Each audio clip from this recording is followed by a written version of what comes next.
warahmatullahi wabarakatuh. Alhamdulillahirabbil alamin. Alhamdulillah wassalatu wassalamu ala Rasulillah wa ala alihi washabbihi wa ala. Allahumma subhanaka la ilma lana illa ma 'allamtana wa 'allimna ma yanfa'una wa zidna ilman. Allahumma rabbana atina fid dunya hasanah wa fil akhirati hasanah wa qina adzabannar. Bapak sekalian yang dimuliakan Allah Subhanahu wa taala, minggu lalu kita berbicara dan membahas tentang keutamaan menjaga sholat, faidah menjaga sholat, dan ancaman bagi orang yang tidak menjaga sholat.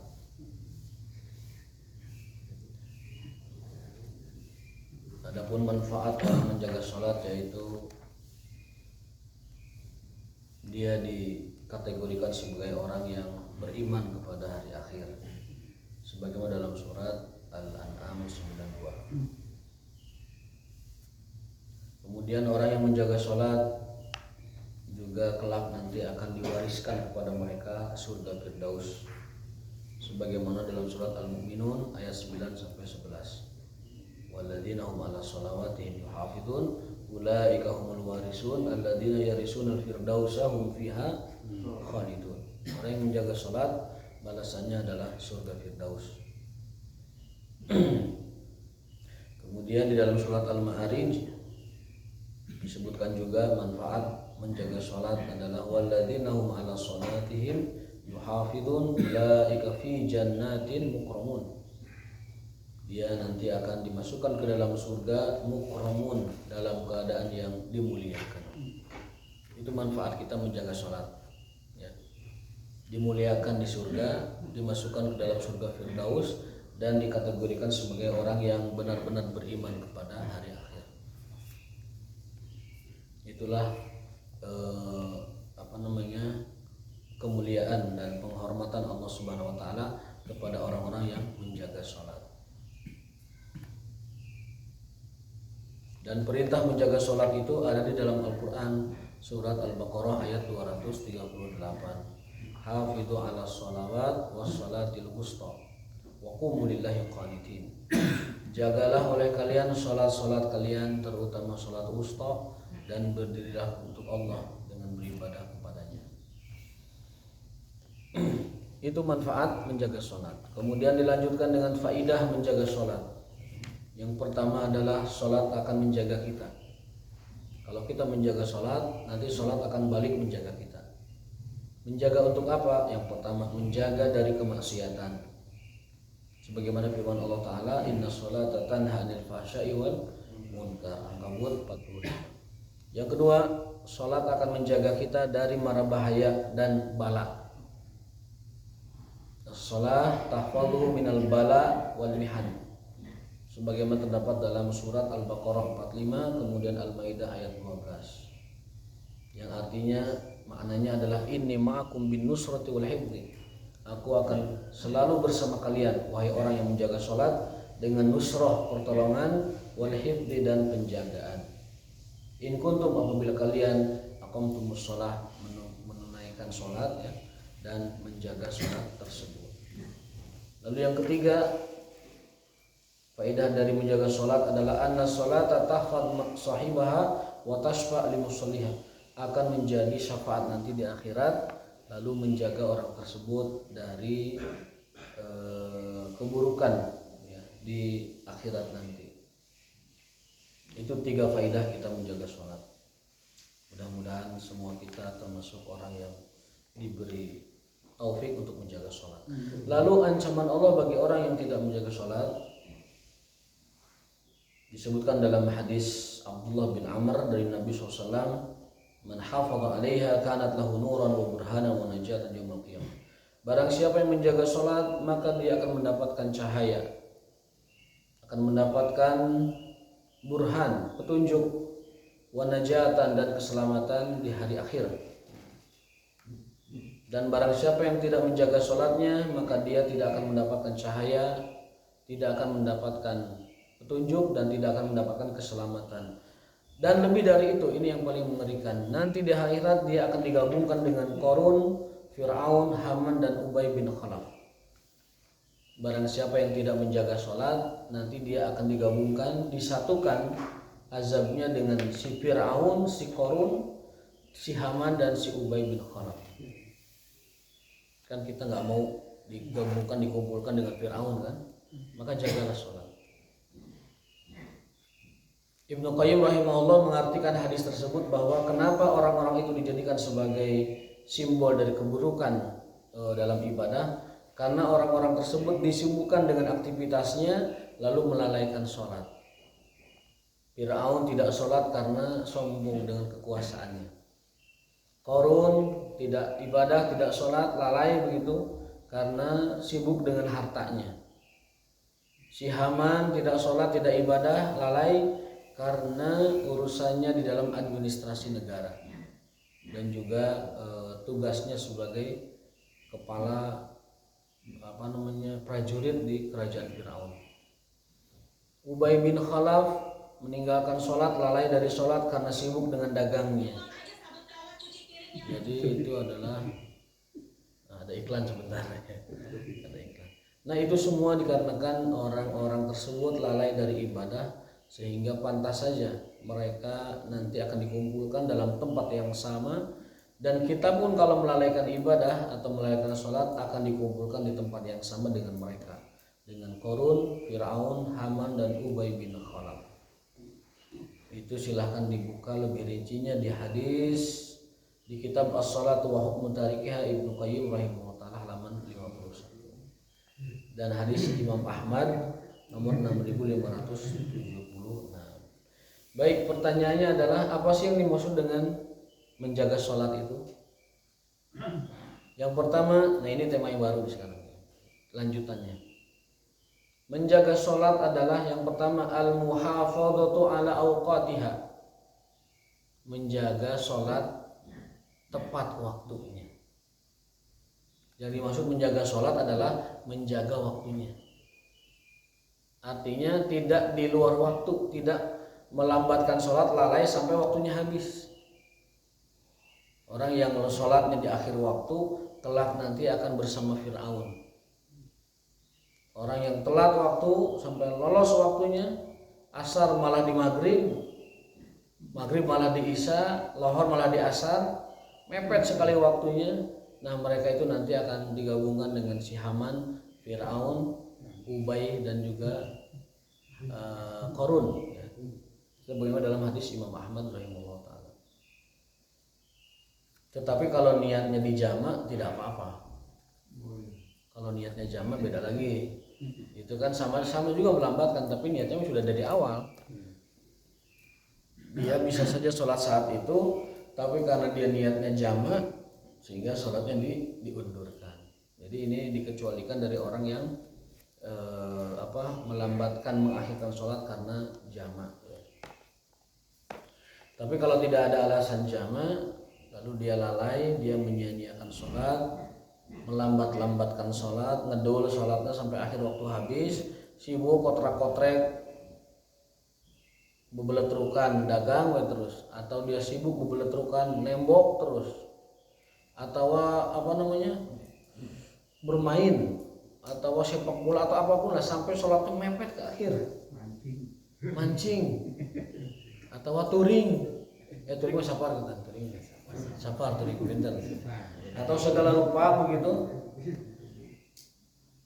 di kebun santai, kemudian di tempat dagang santai, di tempat kerja santai, di rumah santai, malah nonton TV, nonton berita sampai waktu mepet gitu. Masak terus, santai gitu. Waktu habis ternyata nanti kemudian akan disamakan dengan si Qarun, si Harun, dan si Fir'aun. Nauzubillah. Bukit Goya kan mereka di Goya. Di Jahanam kan mereka ini. Iya. Si kelompok Fir'aun, Haman itu kan di Jahanam tempatnya. Nah, Goya itu di Jahanam. Jadi tempatnya sama. Tempatnya sama di situ. Goya itu di Jahanam. Orang-orang kafir di Jahanam, di situ tempatnya. Jadi kita tidak mau ya seperti mereka, maka jagalah sholat. Kalau di Jahanam relatifnya nggak usah. Dijama rawatibnya, kalau dijama mah masih kalau qashar tidak. Qashar enggak. Kalau jama mah masih misalkan sekarang kita ini sholat maghrib ya. Sholat maghrib di masjid misalkan. Kalau dengan isya ya tidak ada ba'diyah langsung. Tapi kalau kita misalkan maghrib dengan isya, sholatnya di isya dan berjamaah dengan orang lain, itu boleh ba'diyah. Jadi maghribnya duluan, kemudian ikut isya, kemudian ada waktu, boleh ba'diyah. Jadi tidak dilarang. Namun kalau safar memang tidak pernah dicontohkan Nabi Muhammad SAW melakukan ba'diyah atau qobliyah. Kalau qashar dalam safar, Nabi tidak mengajarkan ada qobliyah sesudah dan sebelumnya. Kecuali sholat subuh. Karena dia tidak ada qashar, tidak ada jama subuh.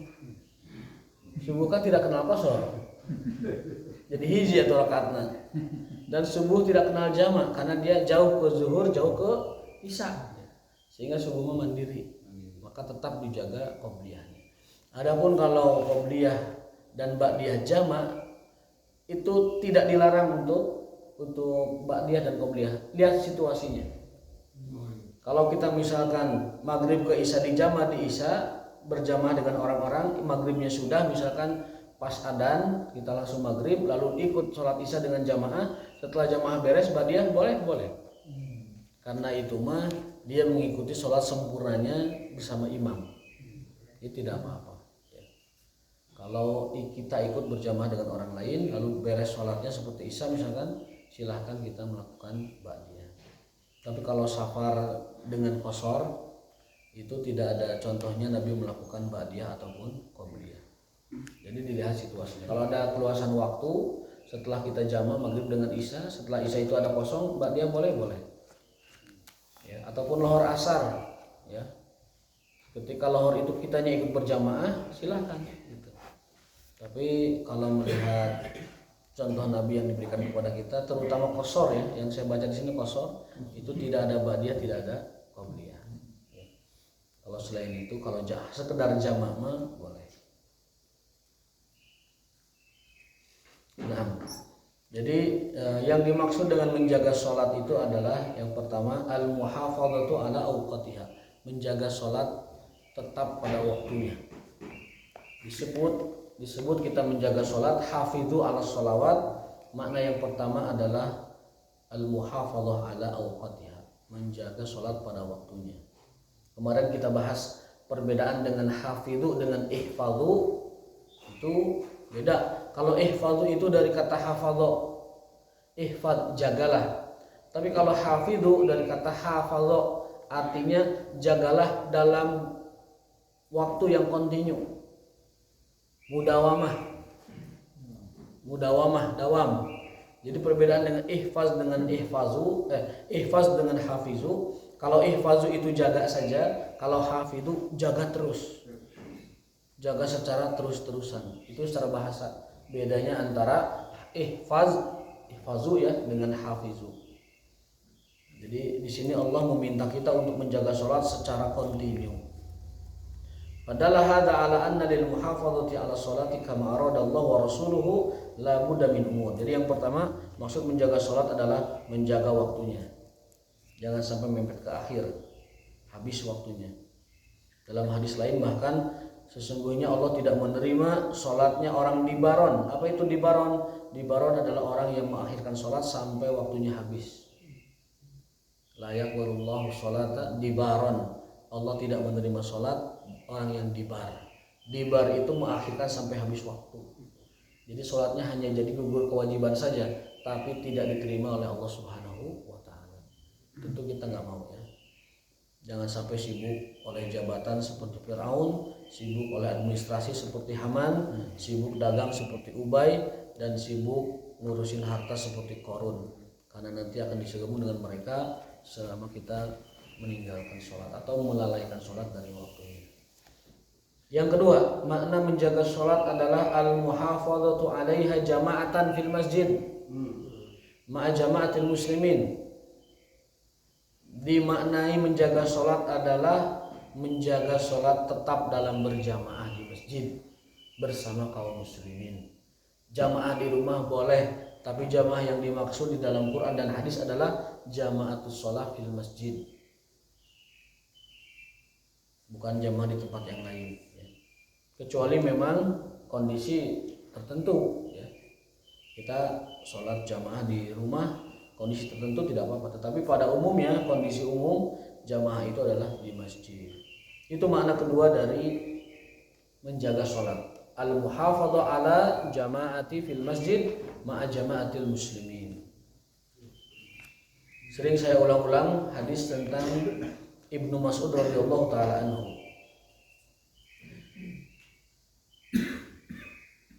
Beliau mengatakan, man sarrahu an yalqallaha ghadan musliman falyuhafid ala haula'i shalawatil khams haitsu yunada bihinna. Barang siapa yang ingin bahagia berjumpa dengan Allah kelak dalam keadaan muslim, maka jagalah salat 5 waktu di mana azan dikumandangkan.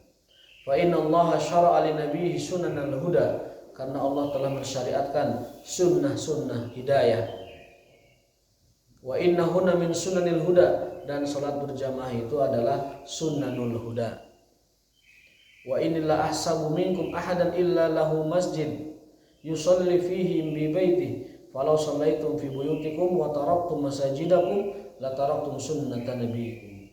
Jika seorang muslim sholat di rumahnya, maka dia telah meninggalkan sunnah nabinya.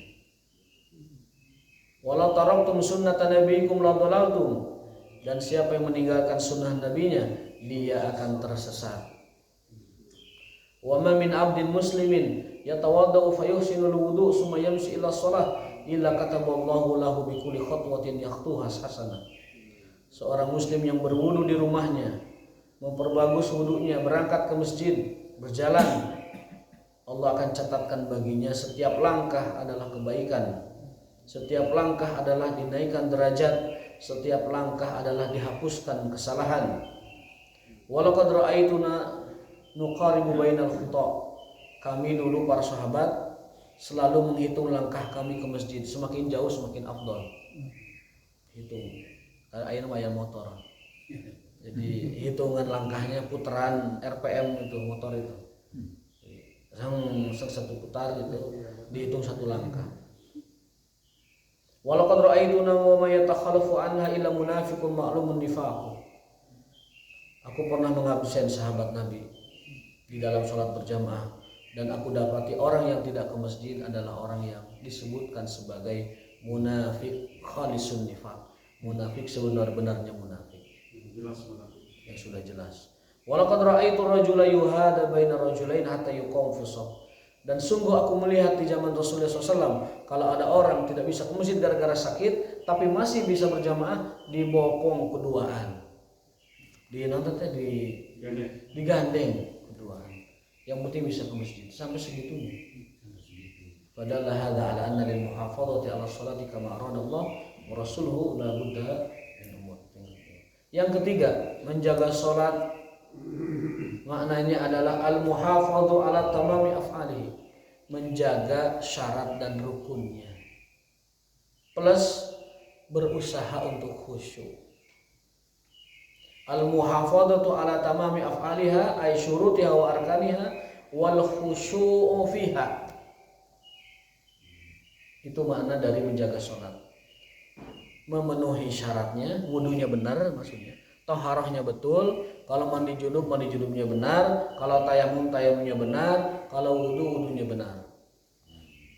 Dan Allah sediakan hadiah yang istimewa bagi orang yang menjaga wudunya. Dalam hadis Bulughul Maram nomor 54 sering saya ulang-ulang menjadi motivasi.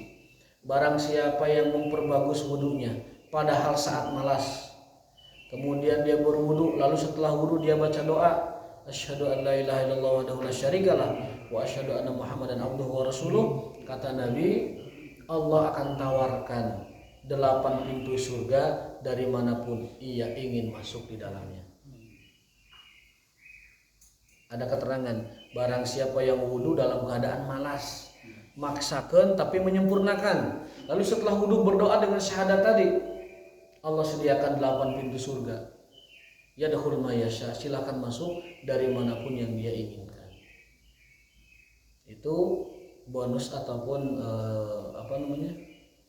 motivasi dari Allah agar kita menjaga syarat sholat ini, yaitu wudu atau taharah ya, sebaik mungkin. Dan untuk khusyuk memang ini mesti diupayakan, wal khusyu'u fiha.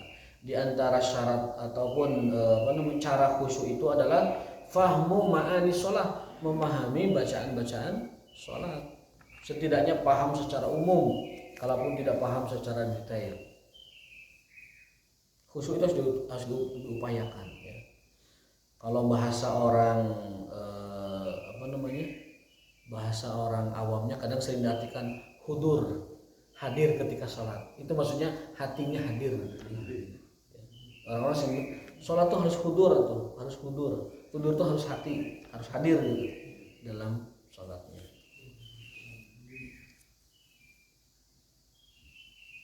Kerma sholat asa kedeng malawung, ingat kemana-mana, oh ya sudah tekor sholatnya. Bukannya khusyuk tapi malah. Nah, supaya kita ini terjaga kekhusyuan, yang paling afdal caranya adalah berjamaah. Berjamaah mah tidak dihitung khusyuk masing-masing, tapi kolektivitasnya yang dihitung. Barang siapa yang sholat berjamaah atau sholat berjamaah itu setara dan sebanding dengan 37 dalam riwayat lain 27 atau 25 dibanding sholat sendiri. Artinya kalau berjamaah itu diterima dan dihitungnya itu sebagai kolektivitas, bukan sendiri-sendiri. Nah, itu 3 hal yang dimaksud dengan menjaga sholat: menjaga waktunya, menjaga berjamaahnya, dan menjaga syarat rukun dan khusyuknya. Itu 3 ya, disebut menjaga sholat.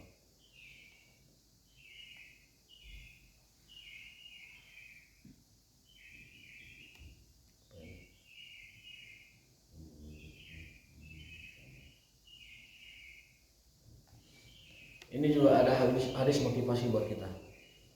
An Ubadah bin Samit radhiyallahu anhu qala sami'tu Rasulullah sallallahu alaihi wasallam yaqul khamsu salawatin katabahunna Allahu 'alal ibad faman jaa'a bihinna lam yudayyi minhunna syai'an istighfafan bihaqqihinna. Salat 5 waktu adalah kewajiban yang telah Allah wajibkan kepada hambanya. Barang siapa yang menunaikannya, tidak menyia-nyiakannya, tidak menyia-nyiakan seperti tadi yang kita jelaskan, dan menunaikan haknya, hak salat ya, kana lahu indallahi ahdun an yudkhilahul jannah, maka Allah berjanji akan memasukkannya ke dalam surga. Ahdun itu janji. Allah berjanji orang yang sholat 5 waktu dan menjaganya, tidak menyia-nyiakannya, Allah berjanji akan memasukkannya ke dalam surga. Dan janji Allah pasti dilaksanakan. Wa man lam ya'ti bihinna falaysa lahu indallahi ahdun. Orang yang tidak menunaikan sholat 5 waktunya, Allah tidak berjanji apa-apa. Acuh. In syaa 'adzabahu wa in syaa adkhalahu jannah. Jika Allah menghendaki, Allah memaafkannya. Jika tidak, maka Allah tidak memaafkannya. Auzubillah ya. Qala ta'ala fawailun lil musallin. Lantas Allah berfirman, celakalah orang-orang yang salat, alladzina hum an salatihim sahun, yaitu orang yang salatnya sahun. Al-Maun ayat 4 sampai 5. Sa'ad bin Abi Waqqas menafsirkan kata sahun, humul ladzina yuakhiruna sholata an waqtiha. Mereka lah orang-orang yang mengakhirkan sholat dari waktunya. Lalai. Wa huwa qaulun masruqun bil ajda wa abid duha. Wa an Mus'ab bin Sa'ad bin Abi Waqqas qala qultu li abi ya abatah ara'aita qaula ta'ala fawailun lil musallin alladzina hum an salatihim sahun aina la yashu aina la yuhdisu nafsahu qala laisa dzalika innama huwa idha'atul waqti yalhu hatta yadhi'al waqt. Banyak orang mengartikan fawailun lil musallin alladzina hum an salatihim sahun, itu orang yang tidak khusyuk salatnya. Banyak yang menartikan itu. Tapi kata Sa'ad bin Abi Waqqas, bukan itu maknanya, wahai anak muda. Jadi ada anak muda bertanya kepada Sa'ad bin Abi Waqqas, sahabat Nabi SAW. wahai Tuan, apa makna dari sahun? Apakah sahun itu maknanya sholatnya tidak khusyuk gitu? Lalai sholat atau kemana-mana? Kata beliau, bukan. Sahun itu orang yang mengakhirkan sholat dari waktunya. Asarna jam 5, kemudian maghribna jam 7 mepet ya. Kemudian subuhna sada berang, isana sampai ke subuh tapi berat ya. Nah itulah yang dimaksud dengan sahun. Celakalah orang yang seperti itu. Kenapa? Dikuatkan oleh hadis Nabi, Allah tidak menerima sholat yang diakhirkan tanpa alasan.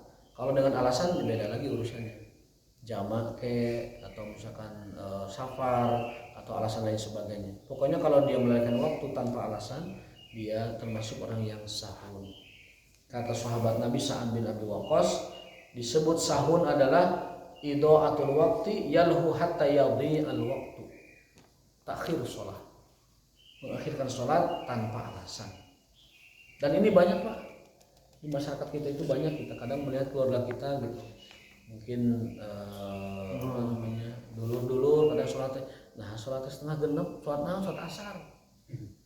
Ayo dinu sholat nanti jam 9 pagi sholat untuk rajin sampai mitohana teh muji-muji, masya Allah, alhamdulillah gaduh mitoha teh rajin sholat duha. Malah mah subuh teh. Terus diceritakan kemana-mana mitoha abdi mah sholat matos. Sholat matos secara sekolah cari waskeun sholat apa? Sholat subuh lagi, sholat duha lagi rajin pisan. Tara tinggal sholat duha jam 8. Ternyata sholat subuh.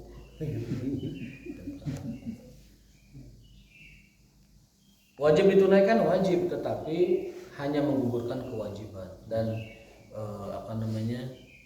dihitung sebagai orang yang sahur. Sekali-sekali mungkin tidak apa-apa, ada sebab ya.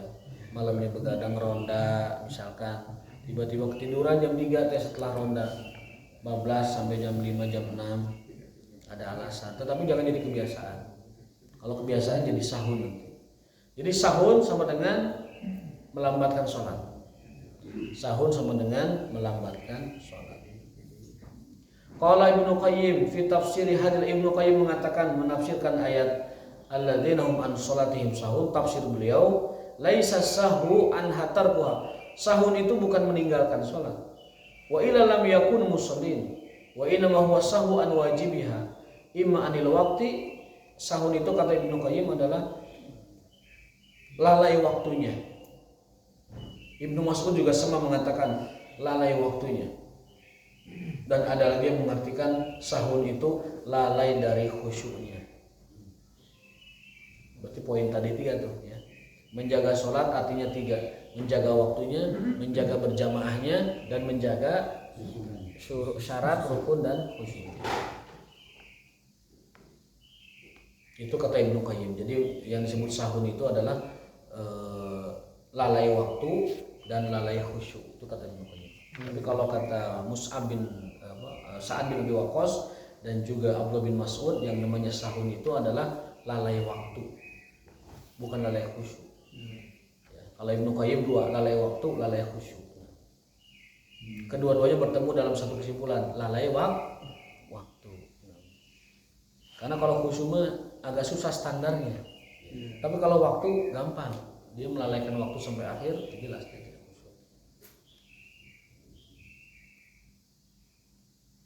Sampai-sampai dalam hadis Bukhari, Ibnu Umar meriwayatkan hadis Rasulullah, alladzi tafutuhu sholatul asar, orang yang bablas salat asarnya, faka'annama wutiru ahluhu wa maluhu, bagaikan orang yang dirampas keluarga dan hartanya, atau hilang harta dan keluarganya.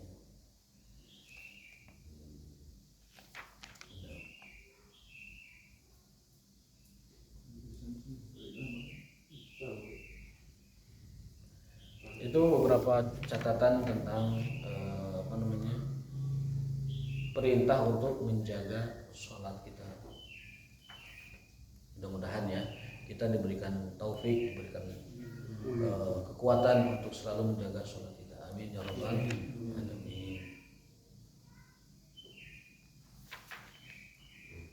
Nah, berikutnya adalah at-tahawunu bis sholat. Tahawun itu menyepelekan, meremehkan. Hukum meremehkan sholat. Kalau tadi perintah menjaga sholat, sekarang hukum meremehkan sholat. Qala ta'ala wa'mur ahlaka bis sholati wastabir 'alaiha la nas'aluka rizqa nahnu narzuquka wal 'aqibatu littaqwa. Perintahkanlah keluargamu untuk melakukan sholat dan sabarlah dalam menunaikannya. Jadi sholat itu perlu kesabaran. Sholat itu perlu kesabaran. Jam 4:30 azan para sadi tunduh tiris. Kamu sabari selimutan. Itu berat. Nah, untuk melaksanakan itu butuh kesabaran. Bangun wudu itu perlu sabar. Dingin perlu sabar, dilawan dengan sabar. Maka Allah perintahkan tunaikanlah sholat kamu bersama keluargamu, wahai Muhammad, dan bersabarlah melakukan itu atau bersabarlah di atasnya. La nas'aluka rizqa, aku tidak pernah minta imbalan apapun dari semua rezekiku, kata Allah Ta'ala. Aku telah berikan semuanya dan aku tidak minta sedikit pun imbalan dari kalian, dari kamu. Nahnu narzuquka, bahkan kamilah yang memberikan rezeki itu. Wal aqibatu littaqwa. Dalam ayat ini seolah-olah ada hubungan antara sholat dengan rezeki. Dalam ayat ini ada isyarat, ada hubungan sholat dengan rezeki. Orang yang menjaga sholat, Allah jaga rezekinya. Allah berikan rezekinya dengan melimpah. Kalau kita menunaikan sholat, jadi sholat sama dengan memperlancar rezeki. Tapi jangan sholat karena rezeki juga, salah niatnya. Ya. Niat sholat tetap harus ikhlas, tapi nanti ada keberkahan dari sholat berupa rezeki, itu adalah karunia dari Allah Subhanahu wa Ta'ala. Dan ada kata tambahan di sini, wa ahlaka, wa'mur ahlaka, keluarga. Pastikan keluarga kita menjaga sholat. Jangan kita doang menjaga sholat, keluarga juga pastikan jaga sholat. Supaya apa? Supaya keberkahan itu menimpa dan diraih oleh semuanya. Ya. Wa'mur ahlaka bis shalah. Ya. Di situ ada kata keluarga. Supaya kita menjaga keluarga dari melalaikan sholat. Kadang kita tidak peduli, Pak, istri sholat atau benar, biasa we hari-hari tiis gitu. Istri belum sempurna wudunya, istri belum sempurna sholatnya, disuruh ngaji tara, muncul aja ngantai mengajen doa gue di imah, gitu. Tara ngaji, tara segala macam, dia tidak tahu hukum agama, tidak tahu akhlak agama, tidak tahu adab agama, tidak tahu hukum sholat. Nah, kita diperintahkan untuk menjaga keluarga dengan cara memastikan sholat mereka. Jangan sampai kita doang yang hafizu ala sholat, tapi keluarga kita juga mesti dijaga sholatnya oleh kita sebagai ulil amri di keluarga kita. Rasul bersabda, laki-laki adalah ulil amri di rumahnya. Maka dia bertanggung jawab atas seluruh yang terjadi pada anggota keluarganya. Suami nanggung dosa istri, suami nanggung dosa anak-anaknya. Itu beratnya suami. Tapi kalau istri dan anak tidak nanggung dosa bapaknya, tidak nanggung dosa suaminya. Kita menanggung, Pak. Tapi kata para ulama, nanggung teh kalau kita tidak menasihati dengan baik, tidak mengajari dengan baik. Kalau sudah dinasihati diajari dengan baik, tapi tetap saja, maka kita insya Allah terlepas dari tanggungan tersebut. Artinya tanggung jawab dosa tersebut. Itu hadisnya. Warajulu ra'in fi ahlihi wa huwa mas'ulun an ra'iyatihi. Seorang laki-laki adalah ulil amri di keluarganya, dia akan Allah mintai pertanggungjawaban terhadap kepemimpinannya. Ingat, laki-laki mah banyak ininya, banyak irtibatotnya, banyak ikatannya dan sebagainya.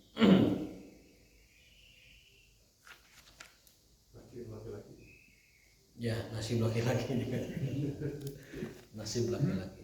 Kayak yang diberi bonus tetap dibagi berat ya. Nah itu, makanya diberi bonus laki-laki mah. Sok pilih bari nambah enggak. Tapi ya itu.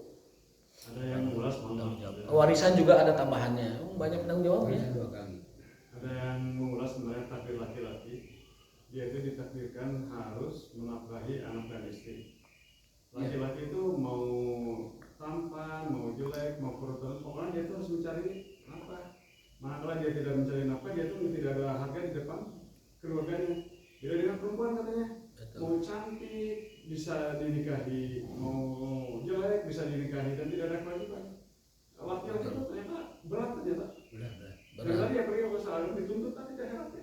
berat. Kita ini dituntut istri kita, akhlaknya kita dituntut, Saingan gitu. ibadahnya di bonusnya banyak, makanya warisan lebih, jatah berpasangan juga lebih. Kalau mau ngambil jatahnya, kalau enggak ya jangan. Kamu nusieunan jangan. Jadi dikasih banyak keutamaan karena tanggung jawabnya berat sekali. Gini aja lah dalam urusan duniawi saja. Kalau orang tua meninggal, siapa yang ngurusin beresin hutang bapaknya? Laki-laki. Perempuan mah tidak akan dikejar-kejar memenuhi hutangnya, laki-laki yang dikejar itu untuk membereskan hutang piutang orang tuanya begitu. Jadi laki-laki itu banyak bebannya sehingga banyak juga hiburannya. Ya, bonus dari Allah SWT. Nah, meremehkan sholat. Kemudian cerai karena alasan ekonomi, gugat cerai boleh kan? Siapa? Seorang Istri. Dalam sebuah hadis sebutkan siapapun wanita dalam kurung istri menggugat cerai suaminya tanpa hajat yang mendesak, la tajid raihatal jannah, dia tidak akan mendapatkan bau surga. Baunya kan dapat. Padahal bahbuhatal jannah, padahal bau surga itu sudah tercium 30 hari perjalanan. Jadi istri yang minta cerai tanpa alasan yang jelas, tanpa ada hukum Allah yang dilanggar, dia tidak akan mencium wanginya surga. Padahal wangi surga sudah tercium jarak 30 hari perjalanan. Makanya perempuan ini sangat tercela kalau dia menggugat cerai atau minta cerai, kecuali alasan yang jelas. Contoh apa alasan yang jelas? Suaminya sudah tidak menunaikan hukum Allah, ila an yataraja'a, ya. Apa namanya? Ila an yuqimah hududallah. Kalau suami sudah tidak menunaikan hukum Allah, ya itu istri boleh meminta cerai. Bersabar boleh, tapi meminta cerai juga boleh. Suaminya mabuk-mabukan, kan melanggar hukum Allah, tidak sholat. Suaminya malah menjadi, mohon maaf, pemakan riba, peminum khamr, pelaku kekejian, pelaku kezoliman, KDRT, melanggar hukum Allah, maka istri boleh. Tapi kalau tiba-tiba istri meminta cerai karena nafkah yang kurang atau suami yang tidak maksimal dalam memberikan nafkah lahir batinnya, maka itu khawatir karena hadis Nabi, siapapun istrinya meminta cerai tanpa alasan yang mendesak, bukan karena melanggar hukum Allah, dia tidak akan mencium wangi surga. Padahal wangi surga dapat tercium 30 hari perjalanan. Alhamdulillah. Jadi kepada para wanita, jangan macam-macam main-main minta cerai kepada suami. Baik dengan gugat talak atau khulu. Khulu itu mengembalikan kemun. Jadi mas kawin nanti dibalikan kang, tak mas kawin anjeun bebaskan abdi. Nah itu namanya khulu. Khulu. Kalau tatlik beda lagi, dia datang ke pengadilan, Pak Hakim, tolong ceraikan saya dari suami saya. Nanti Pak Hakim manggil apa alasannya, kalau masuk akal dan sesuai dengan syariat akan oleh hakim akan diketok palu itu. Tapi kalau enggak akan hakim cegah dari berpisah, dan nanti suaminya yang akan tetap menceraikannya. Jadi ada tatlik, gugat cerai ke pengadilan, ada khulu, mengembalikan mas kawin. Jadi dua cara, wanita itu hanya dua cara untuk berlepas dari suaminya: khulu, mengembalikan mas kawin, dan tatlik, minta gugat ke hakim.